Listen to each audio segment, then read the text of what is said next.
ஜாஃபின் வணக்கம். எடப்பாடி பழனிசாமிக்கு சட்டத்துறை அமைச்சர் ரகுபதி பதிலடி கொடுத்திருக்கிறார். அது தொடர்பான அவர் அறிக்கை வெளியிட்டிருக்கிறார்.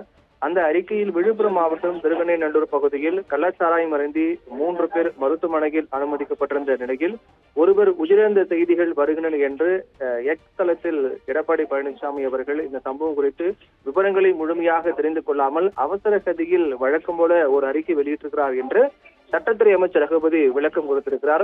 குறிப்பாக இந்த விழுப்புரம் மாவட்டம் திருவெண்ணநல்லூர் வட்டம் மற்றும் திருவெண்ணநல்லூர் காவல் நிலைய எல்லைக்குட்பட்ட பகுதியில் இந்த கள்ளச்சாராயம் அருந்தி உடல்நிலை சரியில்லாமல் கடந்த 30ஆம் தேதி அன்று மதியம் திருவெண்ணநல்லூர் வட்டம் இருவேல்பட்டு அரசு மேம்படுத்தப்பட்ட சுகாதார நிலையத்தில் சேர்க்கப்பட்டு பின்னர் மேல் சிகிச்சைக்காக விழுப்புரம் முண்டியமாக்க அரசு மருத்துவக் கல்லூரி மருத்துவமனையில் அனுமதிக்கப்பட்டுள்ளார் என்றும் இந்த சம்பவம் குறித்து வருவாய்த்துறை மற்றும் காவல்துறையினர் நடத்திய விசாரணையில் 29ஆம் தேதி அன்று இரவு புதுச்சேரி மடுகரை அரசு சாராய கடையில் முருகன் என்பவர் 5 பாக்கெட்டுகள் சாராயம் வாங்கி 2 பாக்கெட்டுகளை தானே குடித்துவிட்டு ஜெயராமன் என்பவருக்கு 2 பாக்கெட்டுகளையும் மற்றொருக்கு 1 பாக்கெட்டையும் கொடுத்ததாக தெரிவித்திருக்கிறார்கள். இவர்களில் ஜெயராமன் என்பவர் தான் தற்போது உடல் நலம் சரியில்லாமல் 2 நாட்களாக சாப்பிடாமல் தொடர்ந்து குடித்துக் கொண்டிருந்த காரணத்தால் உடல்நலம் பாதிக்கப்பட்டதாக தெரிவித்திருக்கிறார்.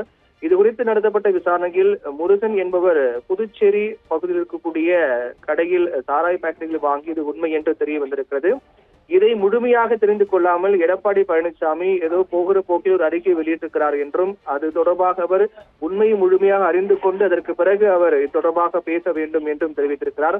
புதுச்சேரியில் இருந்து சட்டவிரோதமாக சாராய பாக்கெட்டுகள் வாங்கி வந்த முருகன் என்பவர் மீது குற்ற வழக்கு பதிவு செய்யப்பட்டு அவர் கைது செய்யப்பட்டுள்ளார் என்றும் இதுதான் நடந்த உண்மை. ஆனால் இதை சரியாக புரிந்து கொள்ளாமல் சரியாக தெரிந்து கொள்ளாமல் இந்த சம்பவத்தை கள்ளச்சாராய மரணம் என்று கூறி இறப்பிலும் அரசியல் ஆதாயம் தேடுகிறார் எதிர்க்கட்சி தலைவர் எடப்பாடி பழனிசாமி என்று அமைச்சர் ரகுபதி தெரிவித்திருக்கிறார்.